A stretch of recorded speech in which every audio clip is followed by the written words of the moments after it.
Usually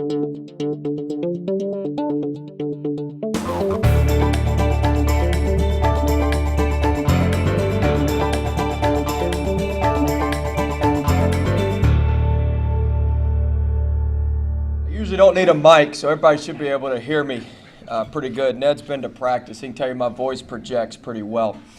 But I appreciate the opportunity to be here today. I've spoken to a lot of Rotary clubs and never one this big. And I was told it was the fourth largest in the world, I think, which is extremely impressive. So I'm going to talk a little bit today about our program, how we're going to build our basketball culture, what the culture of our team's going to be, how we recruit, how we're going to play, and then just a little bit about how we're going to tie everything into the community and how that's all going to work. So in basketball business, whatever you're doing, you got to have a great foundation, a great culture about what you're doing. So the way we run our program is we tell our kids we're going to act the right way. ACT, act the right way. We're going to be aggressive, we're going to be committed, we're going to be thankful. So that's how we run the program. Chance favors the aggressor. Nothing good comes to those who wait. Only the scraps from he who hustles. Go after it if you want it. Go after it if you want it. So we want our guys to be aggressive. If you make a mistake for us, make a mistake going all out. Make a mistake going 110 miles an hour. I want to tell you, whoa, not go. You got to be moving. You got to be moving. And so we want guys in our program who are going to be aggressive. You're going to see an aggressive team. Team that gets after it on both ends, a team that's aggressive. We're going to make mistakes, but we're going to make them going as hard as we can. We're going to be committed. We're going to be committed. It's tough. I got 18 to 22-year-olds. It's tough to get people in any walk of life to be committed to something bigger than themselves in today's world with everything that's going on. But we want guys who are committed to doing the best job they can every day, changing their best every day. Think about this. I tell our guys, you have to change your best. Whatever your best was today, if that's your best tomorrow, that ain't good enough. That means you're not getting any better. You got to be committed to changing your best every day. Got to have a commitment level to change your best every day, and you got to do that consistently to get better. Consistently to get better. If you're committed to doing that, you'll be successful. Never bet against consistent behavior. The best people in your life are the most consistent. The best people in your life are the most consistent. Whether it's the trash guy who shows up every Monday morning and Thursday morning like they do at my house at 5 a.m., that guy's consistent. That guy's consistent. You can count on him. You can count on him. Any walk of life, anything you do, never bet against consistent behavior, and that's what we want our guys to do. Be committed to being consistent day in and day out and changing your best. If you do that, you'll be in good shape. Then we want guys who are thankful. We want guys who are thankful. Got to be appreciative of the opportunities you're given. All right, look, we inherited a tough job here. We got a lot of work to do. I'm not going to hide behind that. We got a lot of work to do. But I'm thankful and appreciative to be the coach at LSU. Every day is not perfect. Every day is not perfect, but I'm 34 years old. I'm the head coach at LSU. I represent the flagship school in Louisiana, and I represent a lot of people in Louisiana. I'm appreciative and thankful for that opportunity. And I want guys who are appreciative and thankful as well. We just had a retreat a couple weeks ago. I took our guys away where their cell phones didn't work, out in the woods a little bit. I enjoyed that a little bit more than they did. But we went on a retreat. We talked about what we wanted our team identity to be and a bunch of other things. But at night, I told our guys, I said, everybody sit down. I gave them a pen and paper. I gave them a note card. And I said, I want you to write a note of appreciation to somebody you haven't talked to in the last 3 years that helped you get here. Write a note to somebody who you haven't talked to in the last 3 years who helped you get here. It could be a 9th grade math teacher who gave you extra credit so you could get a better grade so you could get qualified. It could be a guidance counselor. It could be somebody in your church. But let them know you appreciate them. Put your cell phone number in there, and we did that about 2 weeks ago. About half the team, those people they lost contact with them, have already contacted our guys back. So always live in a state of appreciation. Be thankful. Appreciation is the currency of success. All right? If you're going to be successful, you got to remain appreciative for those who helped you get there. Remain appreciative for those who helped you get there. So that's how we run the program. That's the foundation of our program. All right? We're going to be aggressive in what we do. We're going to be committed every day to doing what we need to do to get better. We're going to be thankful. We're going to be thankful for the opportunity to play for LSU. It's got to mean something to play for LSU. And we're working on changing that within our team. All right? The first team meeting, I walked in. So I got the job in March. And so I flew in on Tuesday. I had dinner with Jake. You guys all know Jake Netterville back there. So we had dinner, and, it was fun meeting everybody. We did a press conference, and that part's fun too. And then reality hits. You got to go meet the team. And I walked in the film room to meet the team, and guys are slouched down in their chairs, and there's 2 kids on the entire team that have on LSU gear. Everybody else is wearing just all sorts of other stuff. So my personality can go from 0 to about 110 real quick, and we were about 150 when I walked in there and saw that. But that was guys who had no pride about what they were doing, weren't committed to anything bigger than themselves, representing LSU. So needless to say, I let them know what I thought about that, and we hadn't had any issues with the LSU gear since then. But that's a symptom of a bigger issue. That's a symptom of having a good culture and a culture that people want to be a part of and want to feel a part of. And so we're going to be disciplined in what we do. I don't think we do anything that's particularly earth-shattering. We just do the little things very, very well. We're going to be detail-oriented in everything that we do. The small details lead to big wins. And so we tell our guys, we want to have the pain of discipline every day versus the pain of regret. If you don't do the discipline stuff every day, you're going to regret it after you lose a game that you didn't put that work in every day. And we're working to get a team where they can hold themselves accountable, where it's not me holding them accountable all the time with what we're doing. But you want to have the pain of discipline, and you got to have great detail. You got to have great detail. Who knows who David Lee Roth is? Raise your hand. Don't be shy. Don't be shy. Van Halen, right? All right. Who knew I was going to speak about that today? All right. But David Lee Roth maybe had the best attention to detail of anybody I've ever read about. All right. I'm an avid reader, too. I read in the mornings. So most of you guys know in the 90s, Van Halen had the best stage show. They had the best stage show, the most elaborate lights, the most elaborate staging. In their prime, they were doing about 250 shows a year. So 250 nights a year, they were doing shows. Most of the time, back to back, or back to back to back.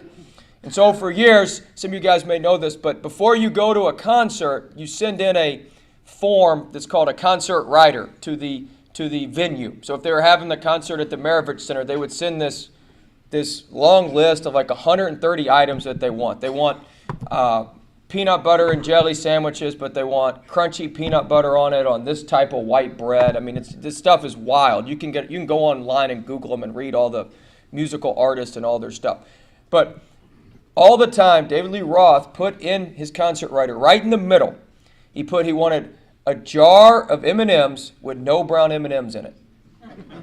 All right? He wanted a jar of M&Ms with no brown M&Ms in it, which is crazy. He is a little crazy, but it's crazy. So after they got done touring, he was doing an interview. This is what I read. I read the interview. And somebody said, I have to ask you, what in the world? You don't like brown M&Ms? They taste different than the blue ones? What in the world's going on? He said, here's why I did that. He said, I was in charge of 120 people, between all the stage hands, the lighting people, all the people traveling. He said, we were going bam, bam, bam, bam, bam. He said, we were going back to back to back to back days. He said, so what I would do is, when I got to the new venue, he said the only thing I would go check on that concert rider list was whether there were brown M&Ms in that jar. He said, if there were brown M&Ms in that jar, I didn't let one of my band members, I let nobody get on that stage. He said, because if they messed up on the rider with the brown M&Ms, they messed up on the bolts on the stage, something else is going to happen. They've messed up a lot of other stuff. They've lost a lot of other details with what they're doing. He said, if the brown M&Ms weren't in the jar, we got up there, we did our sound check, and we were ready to go. Because he said, I knew if they handled that detail, they handled every other detail well. So our players get sick of it, but I tell them all the time, pick the brown M&Ms. Make sure you're picking those things out of the jar every day. You're having great attention to detail. That's how our culture is going to be. Recruiting-wise, all right, we're going to be aggressive in recruiting. We've got the number 3 recruiting class in the country right now. We're rolling in recruiting because we've got good kids. We've zeroed in on the right kids, and we tell them, hey, this is what you're going to get into. You got to have workhorses, not show ponies. Too many people get show ponies, guys who look good in layup lines. You got to have guys who are going to work. You got to have guys who are going to work. And we want hard-working, blue-collar guys. We want hard-working, blue-collar guys. We go into home. We don't promise playing time. We don't promise any of that stuff. We promise 3 things. One, you're going to come to LSU, you're going to get a degree, and you're going to get an education. All right, degree's different than education. Schools do a great job of getting you degrees. I'm a high school history teacher by trade. Before I got into all this, my mom was a principal for 31 years. All right? But the schools do a great job of getting you the degree. It's my job to get you an education. We teach life lessons on Sunday afternoons, bring in different speakers, teach them about how to manage money, how to eat at a restaurant like this, how to eat a nice meal with the fork, work your way inside out or outside in and pass everything to the right, that sort of thing. So it's my job to get you an education. You're going to get a degree and you're going to get an education. 1, you're going to leave a better basketball player. We're going to work you. And 2, you're going to leave a better basketball player. 3, you're going to leave with a work ethic that's in the top 1% of any college graduate. You're going to work. You're going to learn how to work. You're going to learn what good looks like, what a good day's work looks like. All right? If you leave here with a great work ethic and a better basketball player, you'll be successful playing professionally, whatever you want to do. You leave here with a degree and an education and a great work ethic, you'll be successful in business or whatever you want to do. That's what you're going to get from us. Nothing more, nothing less. How much you play, how things go, that determines on how hard you work. All I can do is provide the opportunity for you. You're going to show up and work, you're going to play. You're going to show up and complain or not work, you're going to sit the bench. All right? It's like I tell our guys. This is a great quote. It's appropriate because Halloween was yesterday. I said, just because you put on a costume doesn't mean you get candy. All right? Just because you put on a uniform doesn't mean you get playing time. It's because you have the costume on. We're not handing out playing time like the candy at Halloween. All right? So our guys didn't like that last night when I told them, but that's the way it goes. But that's what we're looking for in recruiting. And when you find the right fits and you find the right guys who believe in that stuff, it works. It works. And we've been able to target the right guys, and that's going to help us build this program. You got to build it by stacking good recruiting classes on top of good recruiting classes. There's no secret. You can't win the Kentucky Derby on a mule. All right? You got to have good players. You've got to have good players. So there's no secret about that. And so we got to be stacking really, really good players on top of really, really good players, and we're in the process of doing that.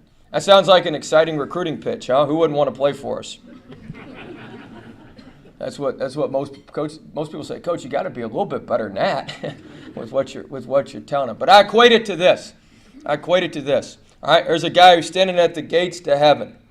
St. Peter looks at him and says, you want to go to heaven or you want to go to hell? Guy says, well, I hadn't really even thought about that. I thought it was a pretty easy answer. St. Peter says, why don't you try them out for a day each? Guy says, all right, that sounds like a good plan. St. Peter says, where do you want to go first? He said, we'll go to hell first. Off to the left, goes down to hell, has an unbelievable time of his life. Beaches, tiki bars, just absolutely awesome for a day. Comes back to St. Peter, says, boy, that was nothing like what I thought it would be. That was unbelievable. That's nothing like what it's been described. St. Peter says, you want to try heaven? He's like, I guess I'll go to heaven for a day, see how that is. St. Peter says, off to the right. Goes to heaven, very nice, middle America, everybody's got their yards, and everything's nice, but nothing over the top. Just good, solid people. Good, solid people. Nothing crazy, nothing over the top. Comes back to St. Peter, says, yeah, heaven was about like what I envisioned. Good, hard-working, wholesome folks. And St. Peter says, well, decision time, buddy. What are we doing? He said, well, I'm going to go to hell. I had an unbelievable time. St. Peter said, are you sure? He said, yeah. So he goes down to hell. St. Peter says, off to hell. Goes down to hell. Fire, brimstone, the worst, right? The worst, what you were expecting me to say the first time. Guy gets down in hell and goes to the first guy he sees and says, where's the devil? I need to go talk to him. So this ain't what I was expecting. He says, right around the corner to the left. Goes around the corner to the left, looks at the devil and says, devil, what in the world's going on? Devil looks back at him and said, hey man, recruiting season's over. This is the real deal.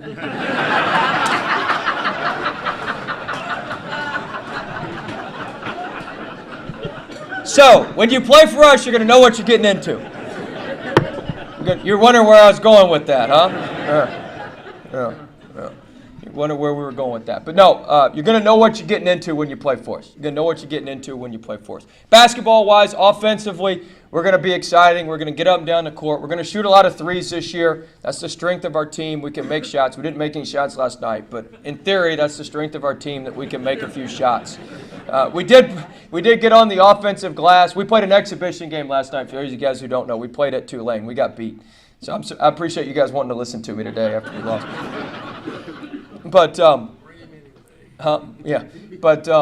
we got on the offensive glass. We're gonna pound the glass. We're gonna do a great job rebounding. We're gonna be fast on offense. We're gonna play fast. We're gonna shoot the ball. We're gonna play hard. We're gonna get on the offensive glass. Defense. We want to use our defense to create our offense.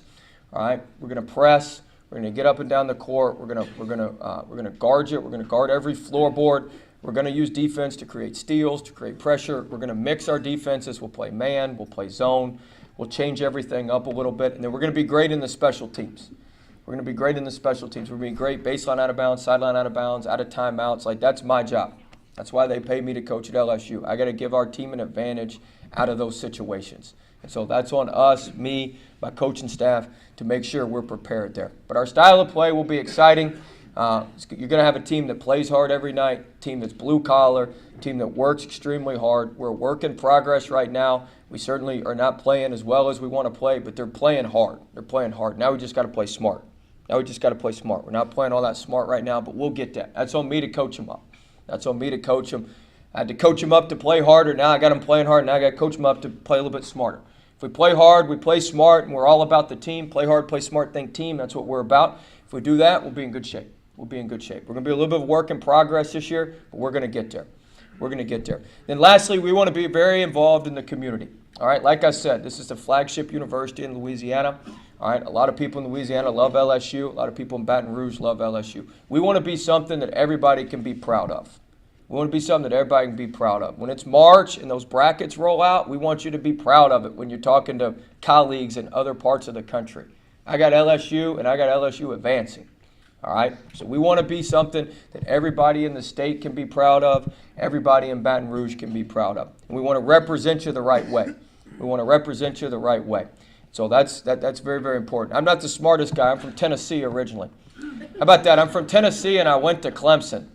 I always tell people I failed the color wheel, shade of orange. I failed the color wheel with the shade of orange. But I'm an early riser, so I get up and I get going pretty early in the mornings, and I live about 15 minutes from campus. So I usually head into work between 4:45 and 5 every morning. And everywhere else I've done this for years, but everywhere else I've worked, the lights are flashing, and I can go in for 20 minutes. I may see one other car wherever I go.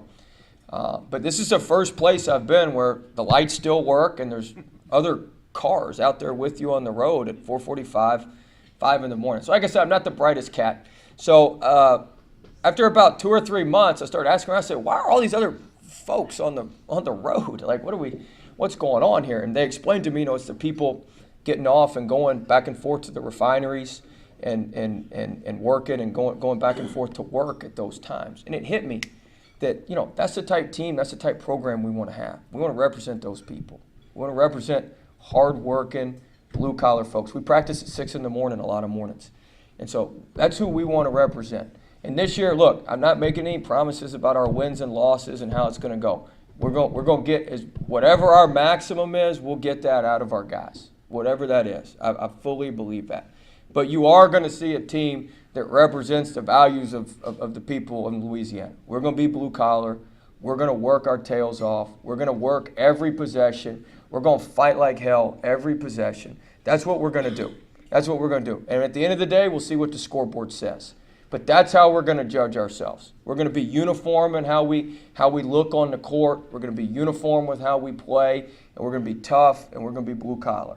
And we're going to figure it out from there. But if that's the basis for how we play, we'll be in good shape as we move the program forward. We'll be in really good shape as we move the program forward. So I appreciate you guys having me today. And I guess I got a few minutes for some questions. I was told to repeat the questions in the microphone if we have any questions. So fire away. Yes. Coach, do you have a starting crew in the depth to be able to hustle this full court defense all the time? Question is, do we have a starting crew in the depth? Well, I've changed the starting lineup 3 times already.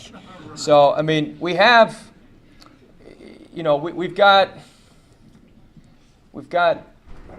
7 or 8 players that I feel fairly comfortable with at this point. We really need 9 or 10. 9 would be a perfect number. We've probably got 7, and one of them's hurt right now, which is really hurt us. But We got whoever we got's got to go out there and play hard.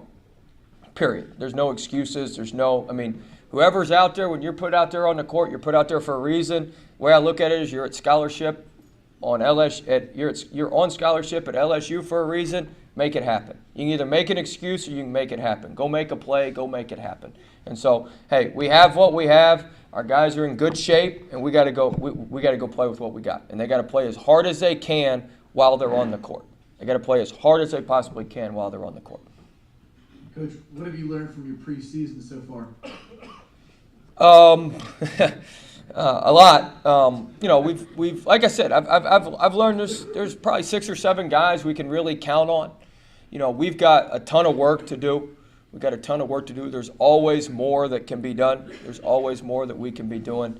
We've spent an inordinate amount of time trying to shore up our defense. Our defense was just embarrassing, and we've tried to shore it up, and we're making progress, but we've got to accelerate the progress we're making there. So I do think nobody wants to hear this, or nobody really cares, but internally, with the culture and what we've done, we've made a ton of progress. Now, how much of that will be seen on game day? I can't say it's all going to translate right now, but I know we've made progress, and we're making progress, and we're going to continue to make progress. It's going to show up on the scoreboard eventually. What are you doing to get this? Oh, we got a guy back here on the mic. 1 second. Yeah. Can you elaborate on how you would like to see your guys get involved in community activities? Yeah, well, I'm one of these guys that I don't like to be involved. A lot of people like to do a little bit of everything. I like to really focus in on 1 or 2 things. So in my past stops, what we've been passionate about, what my wife's passionate about, and thus our players, we want to help inner city kids with education. That's my main deal. I'm an educator by trade. My wife is an educator by trade. She ran the STEM program in Chattanooga for an outside group, and then she did STEM testing in Richmond, Virginia. And once our daughter gets older, she'll go back into doing that. That's what she's passionate about. But my kids and my players, they have a story they can tell, and they can connect with inner city youth, unlike most people can. And if we can give those guys hope, and if we can give those guys a way out and a pathway to being successful, that's what we're about. That's what our passion is, and that's what we're going to get involved in. Yes, sir. Get the students back into the arena. They've been lacking. Yeah, students back into the arena. Well, we've been recruiting them too. I went last week. I met with all the Greeks. I don't know. They're not in great graces right now, but. I told them, I got in there, they said, what is this clown going to say? I said, hey, look here, guys. I said, everybody thinks, you guys need to show you can have fun without alcohol to the university, and then they're gonna listen to you a little bit more. I said, so what better way than come to our home opener, have some fun, don't be sloppy, and the university is going to give you, they're going to say, hey, these guys can show up in groups and have a good time without things going bad. So I've been trying to get with them. We have 12,000 Greeks on campus. That's low hanging fruit. You can get them to come to games. We've met with the student senate, and we've been driving kids to class. We've done everything we can to engage students, and hopefully they'll come out. At the end of the day, we can do all this stuff all we want. You got to win. You have to win. I was at Clemson, which is very similar to here, and when we were winning, that place was rocking. And when we weren't winning, nobody cared. And so that's how it is anywhere. When we win, people will come. Just point blank win. And so now I'll do. I'm out doing this, but reality is, when we win, people will come, and the students will come. Everybody wants to be associated with a winner. People like winners. People don't like losers, right? And so you got to win, and we're going to win. And when we win, I have no doubt it'll be packed, and we'll be rocking and rolling. Coach. Coach, I want to tell you that I really appreciate your coaching philosophy, but more so, I really like your educational philosophy. And I just want to say thank you for educating these young men and forming them to be what looks like will turn out to be some pretty good citizens. We hope so. Thank you. We hope so. Thank you. look, you are who you are. I'm a teacher by trade. I grew up in a family of educators. I run our program like a teacher. We have PowerPoints. I mean, that's how we run the program. That's what I do. You teach what you know, and that's what I know. If you get the sororities to show up, the fraternities will I should have added, I did the meeting at a sorority house. So we had fraternities and sororities, Greeks, all of them. We had fraternities and sororities. We had all of them there. It's a good point. Valid point. My wife was in a sorority. She reminds me of that. Ken Best. Coach, you've been here a number of months now. How long did it take you to be able to understand Coach Ogeron? He's the best. He's great. He's been awesome. He's helped us in recruiting. He's met with some of our recruits. He's been great. He let us in one of the close scrimmages when we had a kid on an official visit. He's been tremendous. He's a great ambassador for LSU, and I'm still learning some of his lingo. Sometimes I say, "Come again, Coach? One more time on that, buddy." But no, he's been great. He's been great. So hopefully we can get it done in Alabama this week, right? Hey, All right. Thank you very much.